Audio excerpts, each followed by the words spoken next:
Berdoa mulai. Bismillahirrahmanirrahim. Rabbi zidni yassir li amri wahlul 'uqdatam min lisani yafqahul qawli. Baiklah, sebelum kita belajar,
Selanjutnya yaitu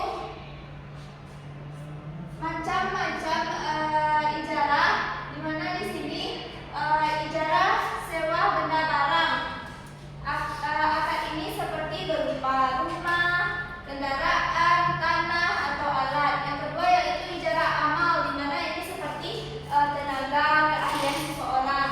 Selanjutnya upah atau ujrah dalam Islam. Coba baca anak Ibu Zahra. Apa itu upah? Pengertian upah adalah imbalan yang diberikan kepada pekerja atas jasa atau pekerjaan yang dilakukannya. Nah, dalam Islam upah wajib diberikan secara adil, jelas dan tepat waktu. Nah, jadi begitu pengertian upah. Jadi ketentuan upah yang sah menurut Islam di sini yaitu ada 4.